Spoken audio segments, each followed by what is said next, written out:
Results. Every once in a while, you got to take a measure, see how you're doing. Now we take a measure called results. What is the results at the end of the day, the results at the end of the week? You can't let too much time go by without checking. 6 years I'd been out there working when I met my teacher, Mr. Shope. Shope said, well, Mr. ROHN, let's just go through a little summary here. He said, in the last 6 years, how much money have you saved and invested? Let's go through a little tab list here. How much money have you saved and invested the last 6 years? I said, what? 0. He said, you have messed up. He said, who sold you on that plan? I thought, my gosh, the man's right. I'm a nice guy. I bought the wrong plan. What if you were 50 and broke? Right? Didn't need to change countries. Bought the wrong plan. What a sad scenario that would be. Shope said, these questions. Let's go through some results. He said, how many books have you read in the last 90 days? I said, what? 0. Wisdom of the world available? Change your life, change your future? Wisdom of the world available? Develop any skill you want? Earn the kind of income you want? Have all the treasures you want, equities you want, relationship with your family that you want, everything that you want available? And the wisdom of the world to help you get it?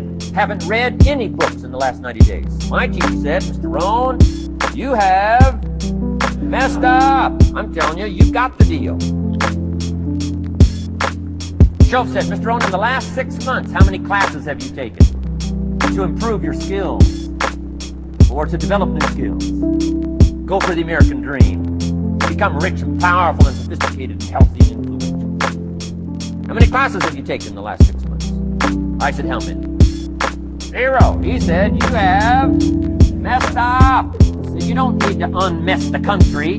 You don't need to straighten out the perplexed. You don't need to straighten out any of this stuff. All you've got to do is look within and let results teach you a great deal about your own activity, your own attitude, and your own philosophy.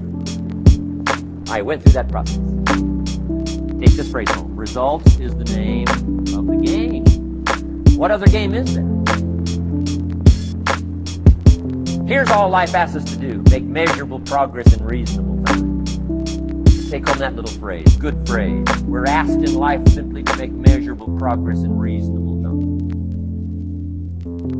We demand it of our children. How many years do you want your child to spend in 4th grade? Approximately.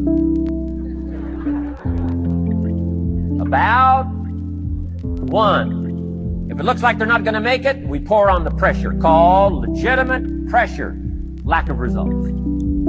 Peer pressure, family pressure, school pressure, community pressure. Every other kind of pressure we can bring to bear. What? You can't stay more than 1 year in 4th grade. What if they're nice kids? Wouldn't you give them 3 or 4 years? The answer is no. You got to make better progress than that. So you got to check fairly often. Some things you got to check every day. Some things you got to check at least by the end of the week. Salesman joins this little sales company. He's supposed to make 10 calls first week. Wouldn't it be legitimate? Call him in on Friday and say, John, what? How many calls? I mean, this stuff is simple. John says, well. Say, John, well won't fit in this little box here. Well.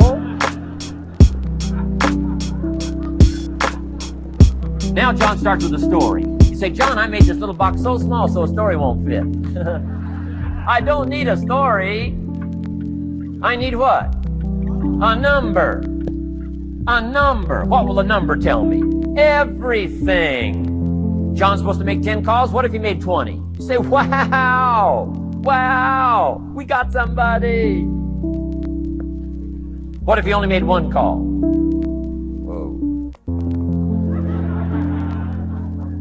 Will that tell us something about John's philosophy? And the answer is yes. Will it tell us something about his attitude? Of course. Will it tell us something about his disciplines?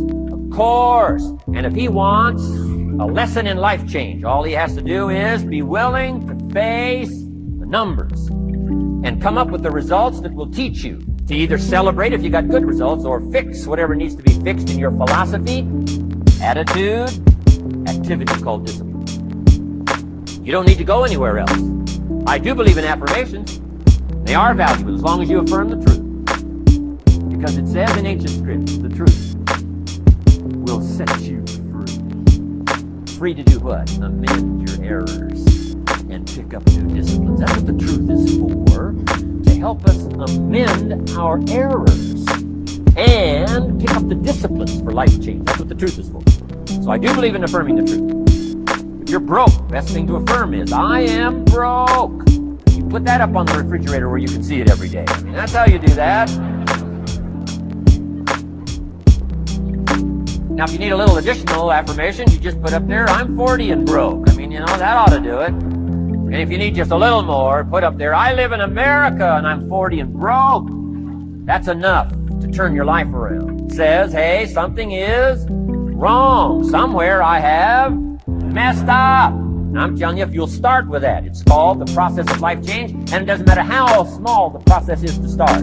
One discipline starts it, and then one discipline feeds another, and the first thing you know, you've got this whole cycle in an upward positive motion. And it's called life change. It's called income change. It's called health change. Relationship with your family change. Equities unprecedented that you can have in numbers that will stagger the imagination if you do not curse what's available and start amending what's possible to get the results that you want. I don't think I can put it in any better language. Kids can do it. Teenagers can do it. Parents can do it.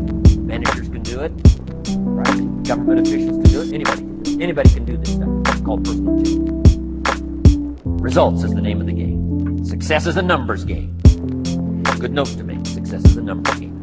You got to go for the numbers. You got to understand what the numbers are. Success is a numbers game. I'm asking you to be mature enough to start checking your own numbers. How many books have you read in the last 90 days? Transform your life. Become cultured, powerful, sophisticated, healthy, influential, all the rest of the stuff you want. How many books? How many classes? How committed are you to taking what's available and turning it into equities unprecedented, since we live in a country that there's been no such country in the last 6,500 years? If you'll pick up that process, ladies and gentlemen, I'm telling you, it's called life change of the best order.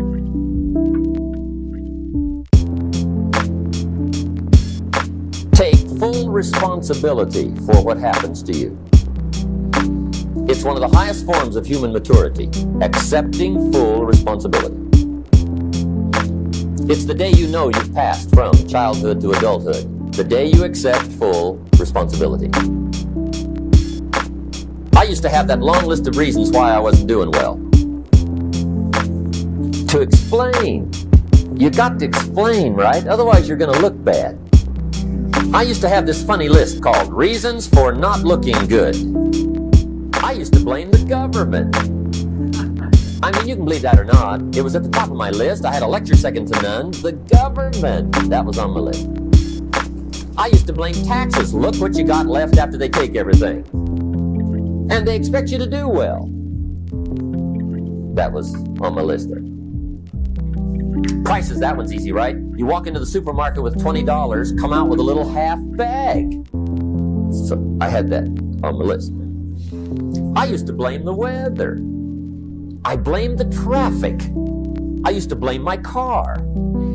I blamed the manufacturers. I used to blame the company. I blamed company policy. I used to blame the training program. I blame my negative relatives. They were always putting me down. I blame my cynical neighbors. They're just selfish, looking out for themselves. Won't loan you money? They were on my list. I used to blame the economy. I blamed the community. That's a pretty good list for not doing well, isn't it?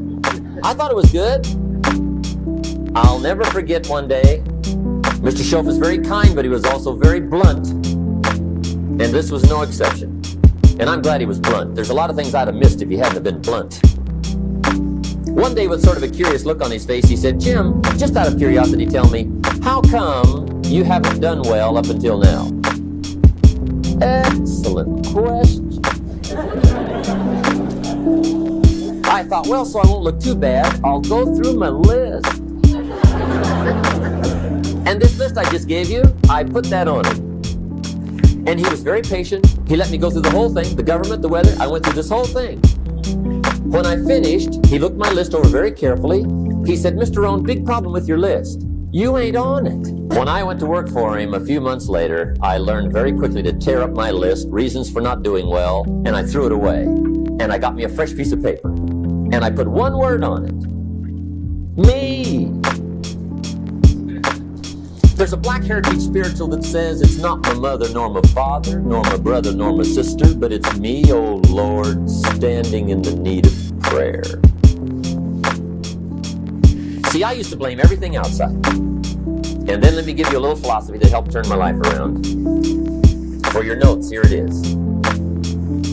It's not what happens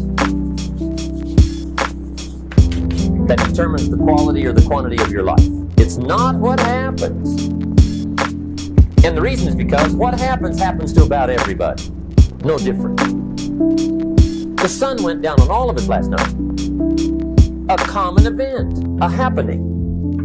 And I found out that the same things can happen to two different people. One gets rich and one stays poor. Why is that? It's because it's not what happens, but rather it's what you do that changes everything. So that's a key phrase. It's not what happens, it's what you do. What happens is about the same. You might put that in parentheses here. Same. What people do, that's what's different. Somebody says, yeah, but you don't understand the disappointments I've had. Come on. Everybody's had their share. Disappointments are not special gifts reserved for the poor. Everybody has them. The difference is what you do about it. It's not the weather. I used to blame the weather, and I discovered it rains on the rich. So see, that won't help. Two men wake up one morning, there's a rainstorm on. One of them looks out his window, sees the rainstorm, and he says, wow, what a storm. With weather like this, they can't expect you to go out and make sales. He stays home. Same morning, the other guy looks out his window, sees the same storm, says, wow, what a storm. But he says, you know what, with weather like this, what a great day to go out and make sales. Most everybody will probably be home. Especially the sales. See, that's the difference in how your life works out. It's not what happens, it's what you do. So here's one of the key questions of the evening. Starting tomorrow, what are you going to do that'll make a change in your life's direction? Good question. What are you going to do starting tomorrow that'll make a difference? Now see, if you don't do something starting tomorrow that'll make a difference, guess what? It's gonna be the same. And see, that way you can guess what the next 5 years are gonna be like. Look at the last 5. Because the next 5 are gonna be like the last 5 unless you, major key, tomorrow, change it all. Or change a little, or change something, or don't change. It's choice time. You can do whatever you want. But it's nice to know any day you wish you can change your whole life. What can you do starting tomorrow that'll make a difference? Good question. What can you do with economic chaos, massive disappointment? What can you do with a broken heart? What can you do when it won't work? Good question. So if I had a word with you tonight, one-on-one, just you and me, I think my personal advice to you would be, this year, 1981, reach down inside of you and come up with some more of those remarkable human gifts. They're there, waiting to be utilized. And then change anything for you want to change. And I challenge you to do that because you can change. If you don't like how it is for you, change it. If it doesn't suit you, change it. If it doesn't please you, change it. If it isn't enough, change it. And I challenge you to do that because you can change.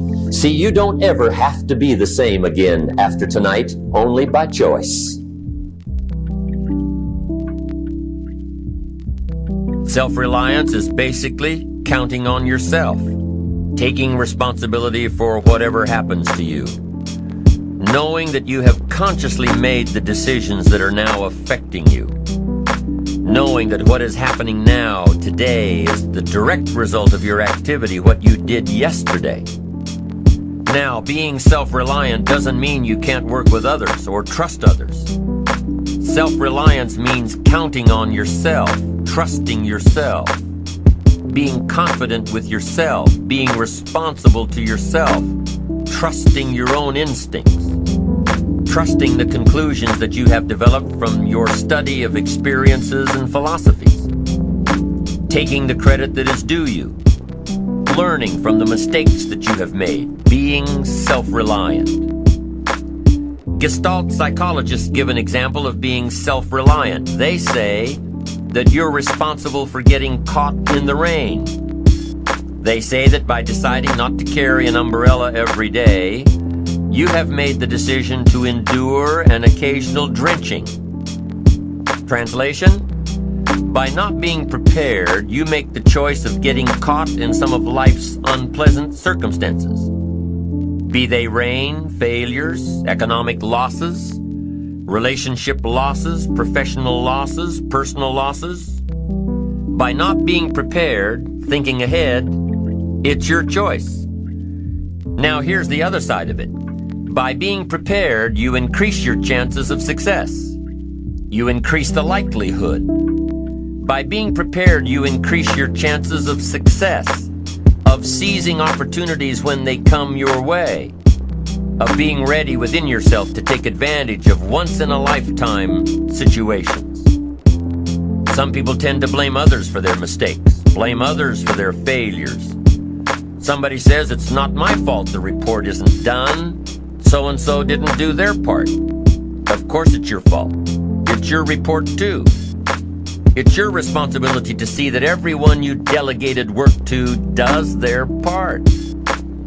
Now, you can't control what others around you do, but it's in your own best self-interest that you stay on top of things, especially if it's going to affect your future. You think your boss cares that John didn't do his part? You think he sees John as the bad guy? Of course not. All he sees is that the report isn't done, bottom line. Be responsible for the things that affect you. You can make sure you're more responsible by checking in with those people who are working with you, the people who make up your team. You can be more responsible by saying, hey John, how are you doing with your part? Do you need some help?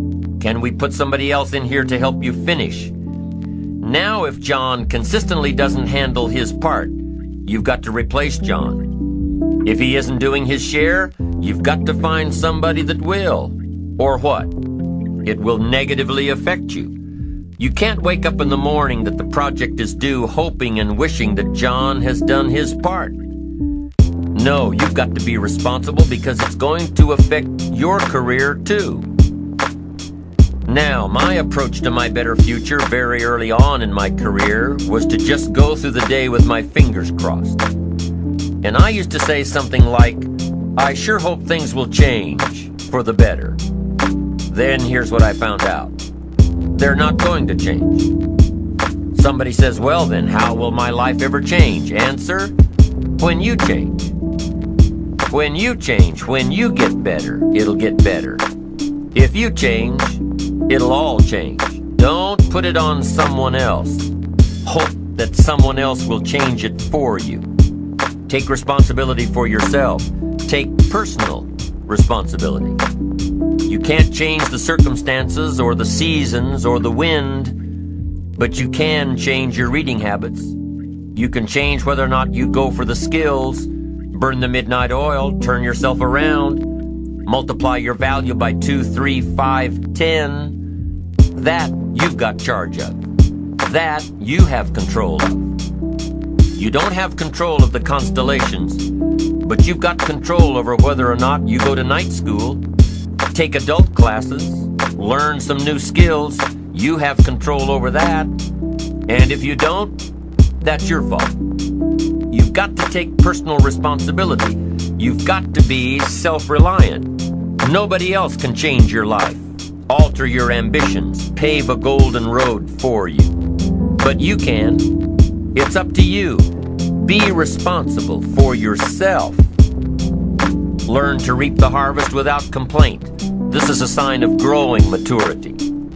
And here's where it comes from: taking full responsibility. Take full responsibility for everything you do. Be responsible to yourself. It's your crop. Whatever your paycheck is, take full responsibility. You say, well, it's my employer. No, it's not your employer. You can become twice as valuable, 3 times as valuable. Burn the midnight oil, learn some more skills, bring more value to the marketplace. I'm telling you, whatever your harvest is, take it without complaint.